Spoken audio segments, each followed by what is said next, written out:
छत्रपती शाहू महाराज, महात्मा फुले, अण्णाभाऊ साठे, पुण्यश्लोक अहिल्यादेवी होळकर या पावनभूमीत विधान परिषदेमध्ये मला येताना प्रथमतः स्वर्गीय प्रमोद महाजन, स्वर्गीय गोपीनाथ मुंडेजी, स्वर्गीय शरदभाऊ कुलकर्णी, स्वर्गीय सूर्यभानजी वाडणे पाटील, स्वर्गीय आमदार शालिग्राम बसय्य आणि मराठवाड्यातील स्वर्गीय स्वातंत्र्य सेनानी यांना स्मृतीस विनम्र अभिवादन करतो.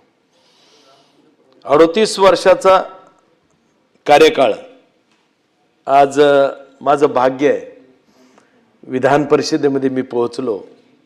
माझ्या साक्षीला असणारी माणसं सुद्धा प्रथमतः आपले नेते, ज्यांच्या नेतृत्वात मी बरंच काम केलं, असे सभापती रामभाऊजी शिंदे. दुसरे खऱ्या अर्थानं आता ज्या संभाजीनगरमध्ये मी काम केलं ते माझे सहकारी होते संजय भाऊ शिरसाट,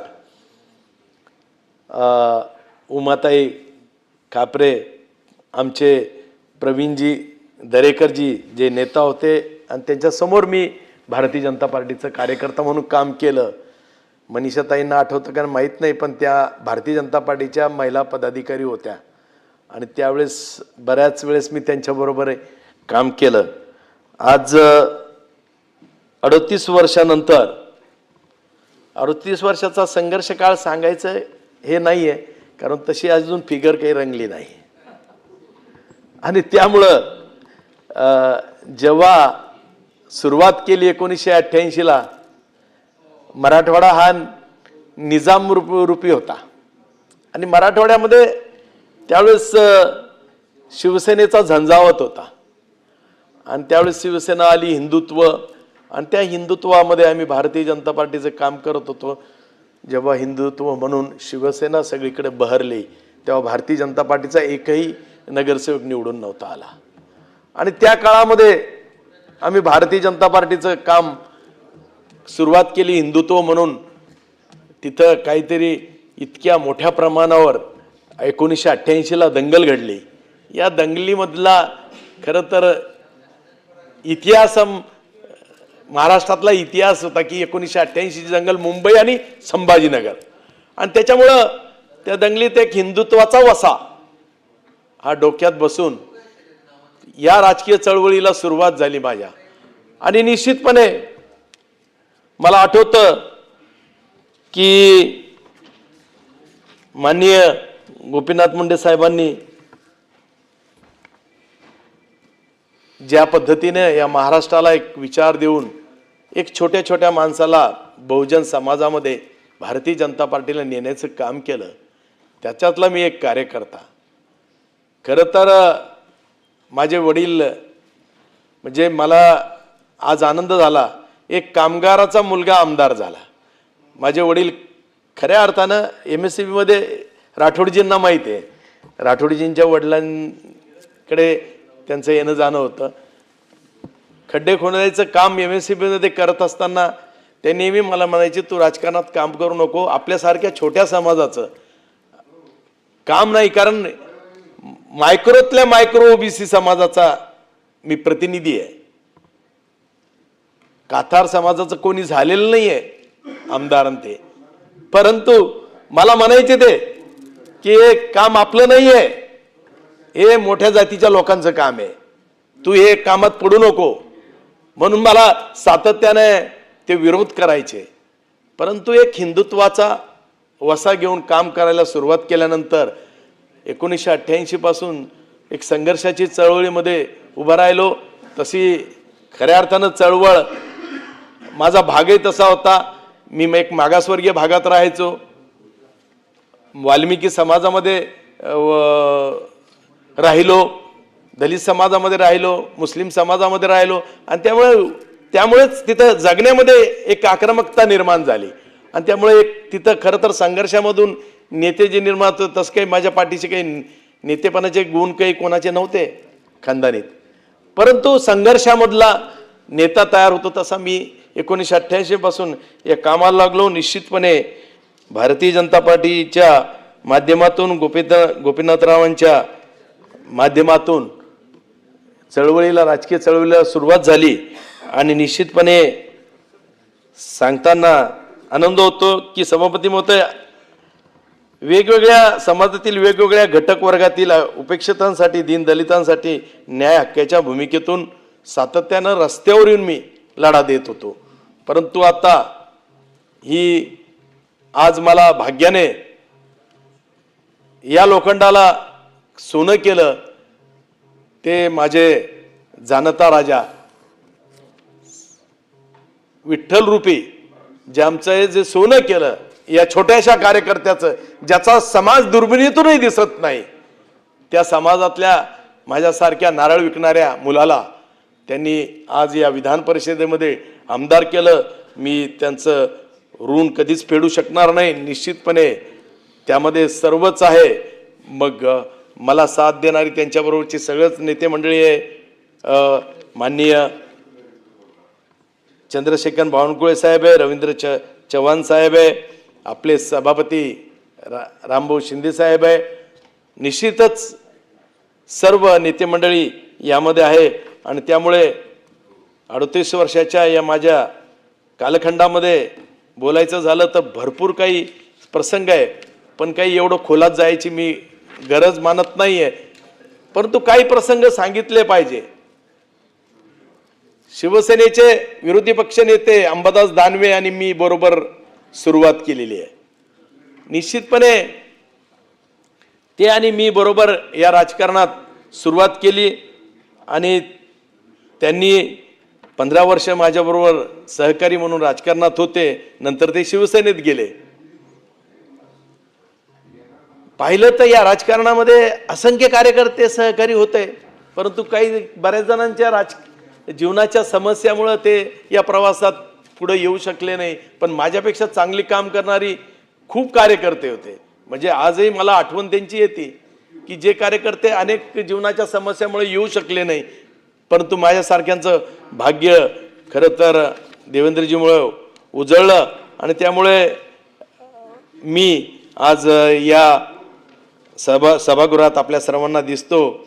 आणि शेवटी हे बहुजनातलं पोरग खऱ्या अर्थानं बाप नेहमी सांगायचा, कर्तव्यपणा, प्रामाणिकपणा, एकनिष्ठ, अभ्यासूपणा, समर्पितपणा, नम्र राहून विश्वासार्हता निर्माण केली तर योग्य वेळी योग्य जागेवर जाशील, अशी भावना वडिलांनी तर आमची तयार करून ठेवलेली होती.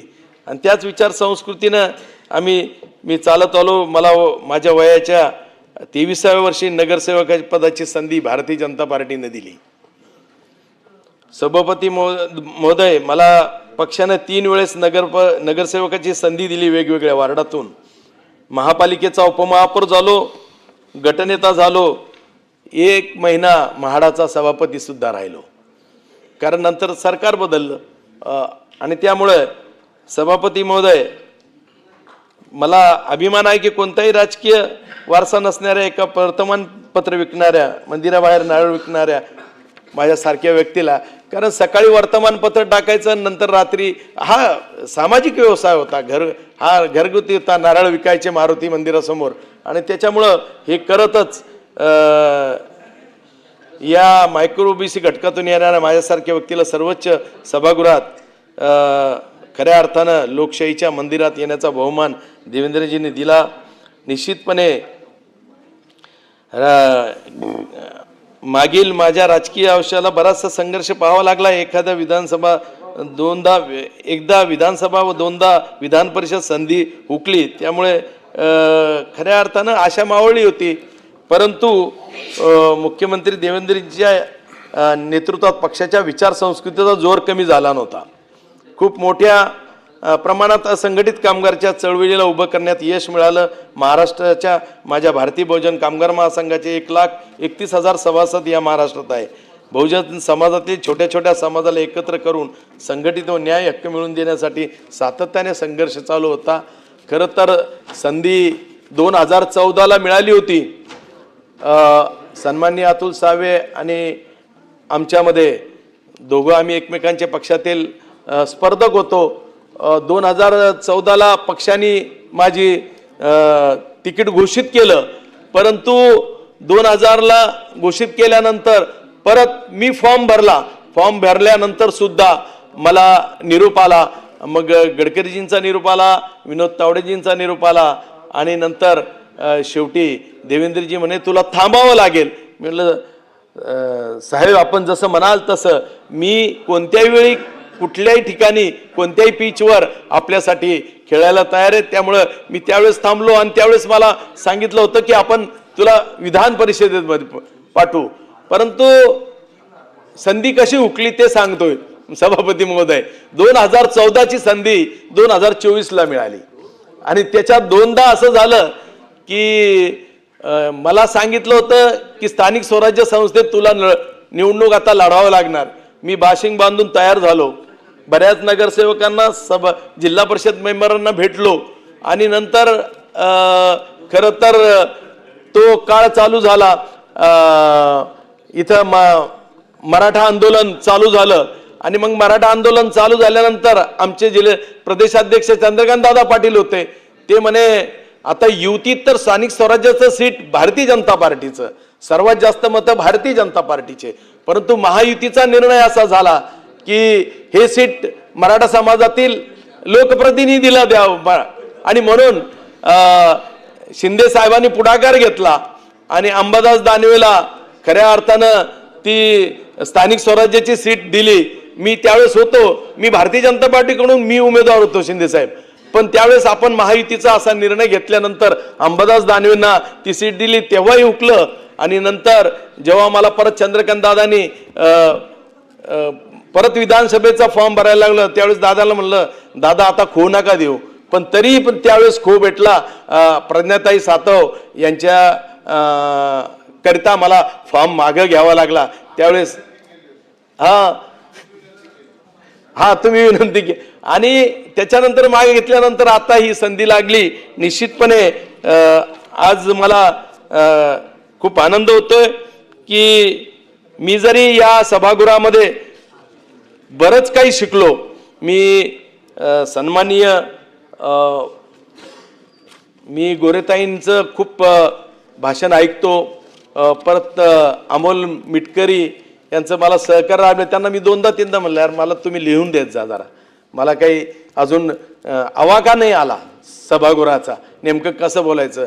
एकनाथ शिंदे साहेबांचंही भाषण ऐकतो, आपले शिंदे साहेब त्यांचंही ऐकलं आणि आपले परबजी अनिल परबजी हे ज्या तोशात बोलतात तेही ऐकलं आणि त्यामुळं या सगळ्यांचं ऐकू शिकत होतो. आणि नंतर मला कळालं की बाबा जी गोष्ट आहे झालं फक्त 2 मिनिटं, जी गोष्ट आहे की यामध्ये जे काही शिकायला मिळालं ते म्हणजे